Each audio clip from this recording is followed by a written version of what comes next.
ನಮಸ್ತೆ ಗೆಳೆಯರೇ, ತಮಗೆಲ್ಲ ರೈತ ಬಂಧು ಯೂಟ್ಯೂಬ್ ಚಾನಲ್ಗೆ ಸ್ವಾಗತ. ನನ್ನ ಚಾನಲ್ ಯಾರು ಹೊಸ ನೋಡ್ತಿದ್ರಲ್ಲ ಸಬ್ಸ್ಕ್ರೈಬ್ ಮಾಡಿಕೊಳ್ಳಿ, ಲೈಕ್ ಮಾಡಿ, ಹಾಗೆ ಏನೇನು ಅಂತ ಒಂದು ಕಮೆಂಟ್ ಮಾಡಿ.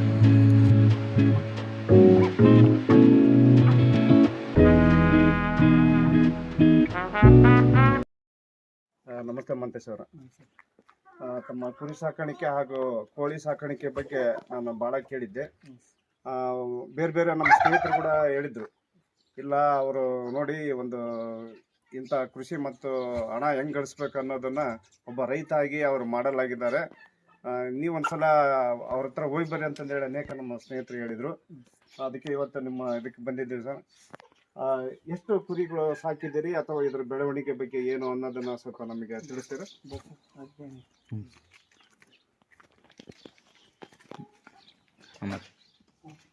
ಹದಿನೈದು ಕುರಿ ಸತ್ತಿ ಒಂದೊಂದು ಬ್ಯಾಚಿಗೆ 15 ಕುರಿ ಆಗ್ತದೆ. ಇದನ್ನ ಸಾಕ್ಬೇಕು ಅಂತೇಳಿ ಹೆಂಗ ಮನ್ಸಿಗೆ ಬಂತು? ಏನ್ ಕತೆ? ಅಲ್ಲಿ ಊರಾಗಿದ್ದ ಅಂಗಡಿ ಮಾಡ್ತಾ ಇದ್ದೆ. ಏನ್ ಅಂಗಡಿ ಮಾಡಿದ್ರಿ? ಜನರಲ್ ಸ್ಟೋರ್ ಇರುತ್ತೆ, ಕಂಪ್ಯೂಟರ್ ಫೋಟೋಶಾಪ್, ಅದನ್ನೇ ಜನರಲ್ ಸ್ಟೋರ್ನಲ್ಲಿ ಮಾಡ್ಕೊಂಡು ಹೋಗ್ತಿದ್ದೆ. ಯಾಕಂದ್ರೆ ಸ್ವಲ್ಪ ಶಿಫ್ಟ್ ಆಗಲ್ಲ, ಬಂದು ಇಲ್ಲಿಗೆ ಶಿಫ್ಟ್ ಆದ್ರೆ ಮತ್ತೆ ಜೀವನಕ್ಕೆ ಬೇರೆ ದಾರಿ ಏನಾದ್ರು ಮಾಡ್ಬೇಕಲ್ಲ ಅಂತಂದೇಳಿ ಜಮೀನು 2 ಎಕರೆ ಇದ್ದ ಸ್ವಲ್ಪ ಬೇರೆ ಉಪಕಸವಾಗಿ ಮಾಡೋಣ ಅಂತಂದೇಳಿ ಇವ್ನು ಮಾಡ್ತಿದ್ದೆ. ಒಂದು ಬ್ಯಾಚಿಗೆ 15 ಕುರಿ ಹಾಕ್ತೀನಿ ಸರ್. Very good. 15 ಕುರಿ ಹಾಕಿದ್ರೆ 3 ತಿಂಗಳು 4 ತಿಂಗಳು ಬೇಡ. ಒಂದು ಸೀಸನ್ ಬಂತು, ಮುಂದೆ ಒಂದು ಸೀಸನ್ ಏನೋ ಹಬ್ಬವಣಿಗೆ ಇರ್ತಂದ್ರೆ 5 ತಿಂಗಳು 5 ತಿಂಗಳು ಹಿಡ್ಕೊಂಡ್ರೆ ಈಗ ಇದು ಮರಿ 7,600 ರೂಪಾಯಿ ಕೊಡ್ತಾವೆ. ಒಂದು ತಿಂಗಳ ಮೇಲೆ 10 ಸಾವಿರ 9,300 ತನಕ ಕೇಳೋದು ಮೊನ್ನೆ. 9,300 ತನಕ ಇನ್ನು ಮುಂದೆ ಹೋಗೋದಿ ತನಕ ಇಟ್ಕೊಳ್ಳೋಂತ ಸುಮ್ಮನೆ ಬೇಡ ಅಂತಂದ್ರೆ 15 ಮರಿಲಿಂದ ನಮಗೆ ಒಂದು ತಿಂಗಳಿಗೆ 15,000 ರೂಪಾಯಿ ನಮ್ಮ ಫುಡ್ ಅಥವಾ ಇದಕ್ಕೆ ಮೇವು ಒಟ್ಟು ಎಲ್ಲ ತೆಗೆದು ಸರಾಸರಿ 15,000 ರೂಪಾಯಿ ಒಂದು ತಿಂಗಳು ಸರಾಸರಿ 15,000 ರೂಪಾಯಿ ಉಳಿತೈತಿ. ಇದನ್ನ ಎಲ್ಲಾದ್ರೂ ನೀವು ತರಬೇತಿ ತಗೊಂಡ್ರ ಅಥವಾ ಅನುಭವನ ಹೆಂಗೆ? ಇಲ್ಲ, ಯಾವ ತರಬೇತಿಗೆ ಹೋಗಿಲ್ಲ. ನಾನಾಗ ಸುಮ್ಮನೆ ಸಾಕಂತಲೇ ಅನುಭವ ತಗೊಂಡೆ. ಈಗ 4 ವರ್ಷ ಆಯ್ತು. ಅಲ್ಲಿ 3 ಮನೆ ಆಗಿದ್ದಾಗ ಅಲ್ಲಿ 1 ವರ್ಷ ಮಾಡಿದ್ದೆ. ಇಲ್ಲಿ ಬಂದ್ಮೇಲೆ 3 ವರ್ಷ, 3ನೇ ವರ್ಷ ಇದೆಲ್ಲ ಮೆಚ್ಚನ ಅನುಭವ. ಹೌದಾ? ಯಾವ್ದೇ ಹೋಗಿಲ್ಲ. ಇದ್ರ ಬಗ್ಗೆ ನಿಮಗೆ ಖುಷಿ ಐತಾ? ಇದನ್ನು ಈಗ ಜೀವನಾಧಾರ ಅದ್ರಾಗ ದೊಡ್ಡ ಲಾಭ ಏನು ಸಿಗಲ್ಲ. ಇವತ್ತಿನ ಒಂದು ಕೂಲಿ ಮೆಕ್ಕೆಜೋಳ ರೇಟ್ ನಾವು ಬೇರೆ ಏನು ಬೆಳೆಯಲ್ಲ. ಶೇಂಗಾ ಬೆಳಿತೀವಿ, ಅದು ಖರ್ಚು ಅದಕ್ಕೆ ಮೆಕ್ಕೆಜೋಳ ರೇಟ್ ನೋಡಿದ್ರೆ 50 ಹಿಂಗೆ ಆಗ್ತದೆ. ಹೊಲದಾಗ ಏನೋ ನಮ್ಗೆ ಉಪಕಸವಾಗಿ ಇದ್ರ ಮೇಲೆ ನಮ್ಗೆ ಕೋಳಿ ಕುರಿ. ಕೋಳಿ ಎಷ್ಟು ಅದಾವು? ಕೋಳಿ ಮೊನ್ನೆ ಸ್ವಲ್ಪ ಇದು ಮಾಡಿದ್ವಿ. ಅಲ್ಲ, ಸರಾಸರಿ ಒಂದು 45ರಿಂದ 50, 55 ತನಕ 60 ತನಕ ಇರ್ತಾವೆ. ಅಷ್ಟಂತ ಇರ್ತಾವೆ. ಒಂದು 50 ಅದಾವ ಅಂದ್ರೆ ಒಂದು 15-20 ತತ್ತಿ ಸಿಗ್ತಾವ. ಹೆಂಗ ಮತ್ತೆ ಹೆಂಗ್ ಬಂದ್ ಮಾಡ್ತೀವಿ? 20 ರೂಪಾಯಿ ಒಂದು ಮಾಡ್ತೀವಿ. ಜನ ಅದಕ್ಕೆ ಗ್ರಾಹಕರು ಇಲ್ಲೇ ಬಂತಾವ? ಇಲ್ಲೇ ಬರ್ತಾರ. ಸ್ವಲ್ಪ ಕಾಂಟ್ಯಾಕ್ಟ್ ಅದ ನಿಮ್ಮ ಹರಪನಹಳ್ಳಿಯಲ್ಲಿ ಸ್ವಲ್ಪ ಕಾಂಟ್ಯಾಕ್ಟ್ ಅದಾವ.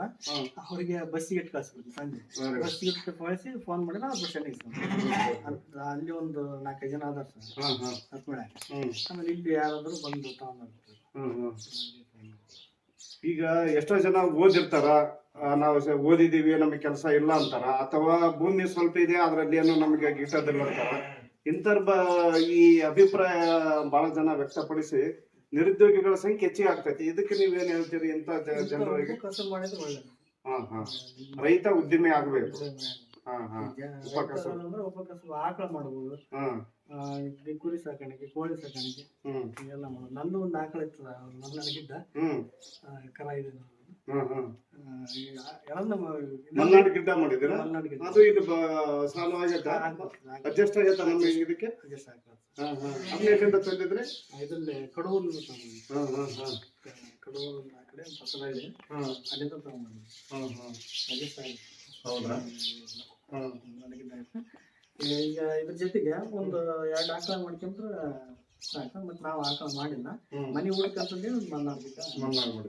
ಇದಕ್ಕೆ ನಿಮ್ಮ ಮನೆಯವರು ಎಲ್ಲ ಸಾಥ್ ಕೊಡ್ತಾರ? ಅವರೇ ಮಾಡ್ತಾರೆ. ನಾವೇನ್ ತಂದು ಹಾಕೋದಷ್ಟ, ಅವರೆಲ್ಲ ಮೇಸೋದು ಮಾಡೋದು ಕಸ ಗಿಡ ಪ್ರತಿಯೊಂದು ಅವರ ಮಾಡ್ತಾರೆ. ಅವ್ರೆ ನಾ ಬೆಳಗ್ಗೆ ಒಂದು ಟ್ರಿಪ್ ಏನೋ ಟಾಣಿಕೆ ಪಣಿಕೆ ಅವ್ರು ಹಾಕಿದ್ರೆ ಹಾಕ್ತೀನಿ, ಹ್ಮ್ ಕಾಳು ಇಡ್ತೀನಿ, ಸಂಜೆ ಹೊತ್ತು ತಗೊಂಡು ಒಟ್ಟು ಕಾಳು ಇಡ್ತೀನಿ. ಅಷ್ಟೇ, ಇನ್ನಿದ್ದೆಲ್ಲ ಅವ್ರು ಇದನ್ನ ಮಾಡ್ತಾರೆ. ಅವರಿಗೂ ಒಟ್ಟು ಈ ಇದರಲ್ಲಿ ಖುಷಿ ಐತ್ರ. ಆಯ್ತು ಅವ್ರ ಜವಾಬ್ದಾರಿ ಅವ್ರ ಹೆಚ್ಚೆ ಮಾಡ್ತಾರೆ. ಎಲ್ಲಿ ಹೋಗಿದ್ದಾರ ಹೊಲಕ್ಕೆ ಹೋಗಿ. Very good. ಅಲ್ಲಿ ಹೊತ್ತು ಇಲ್ಲಿ ಹೊತ್ತು ಅಂತ ಏನು ಸಮಸ್ಯೆ ಇಲ್ಲ.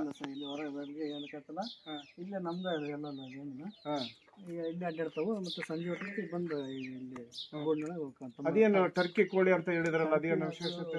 ವಿಶೇಷ ಅಂದ್ರೆ ಮನೆ ಹತ್ರ ಸಣ್ಣ ಪುಟ್ಟ ಹಾವು, ಸಣ್ಣ ಪುಟ್ಟ ಯಾವ ಬಂದ್ರು ಹಾವು ಸಣ್ಣ ಏನಾರ ಬಂದ್ರೆ ನಿಂಗೆ ಬಿಡ್ತದೆ. ಹೌದಾ?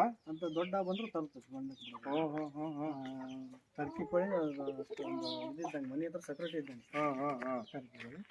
ಇವೆಲ್ಲ ನಾಟಿ ಕೋಳಿ. ಮತ್ತೆ ಮಾಮೂಲಿ ನಮಗೆ ಬೇಕಾದಾಗ ಯಾವಾಗ ಮಾಡ್ಕೊಂಡು ಊಟ ಮಾಡ್ತೀವಿ. ಇವೆಲ್ಲ ಗಿರಿರಾಜ ಆ ಕಡೆ ಹೋಗೋದು ನಾಟಿ ಎಲ್ಲ ನಾಟಿ ಕೋಳಿ. ಏನು ತೊಂದರೆ ಏನು ಇಲ್ಲ. ಈ ಅವೇನಂತಾರಲ್ಲ ಅಲ್ಲಿ ನಟ್ಸ್ ಬೇರೆ ಬೇರೆ ಬೆಕ್ಕು ಪಕ್ಕ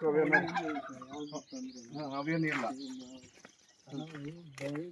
ಬರ್ತಾವ, ಆದ್ರೆ ಇವು ಇರೋದ್ರಿಂದ ಯಾವ್ದು ನಮಗೆ ತೊಂದರೆ ಆಗಲ್ಲ. ಈ ಕೋಳಿ ಎಲ್ಲದನ್ನು ತರ್ತೈತೆ. ಅಂತೂ ಕೋಳಿ ಸಾಕ್ಯಂದವ್ರು ಇಂಥದ್ದೊಂದು ಮನೆ ಹತ್ರ ಇಂತ ಇದ್ರ ಬೆಕ್ಕು ಬಂದ್ರು ಬಿಡಲ್ಲ, ನಾಯಿ ಬಂದ್ರು ತರ್ತೈತಿ, ಹಾವು ಬಂದ್ರು ತರ್ತೈತಿ ಸರ್.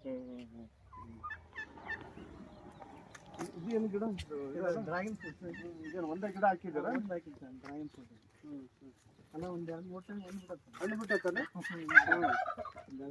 ಒಂದು ನೀರಿಗೆಲ್ಲ ಏನು ಮಾಡಿದ್ದೀರಿ? ಇಲ್ಲಿ ಒಂದು ಊರಿಂದ ನೀರು ವ್ಯವಸ್ಥೆ ಮಾಡ್ಕೊಂಡಿದ್ದೀರಿ. ಎಲ್ಲ ಥರದ ಹಣ್ಣಿನ ಗಿಡಗಳು ಅಲ್ಲ?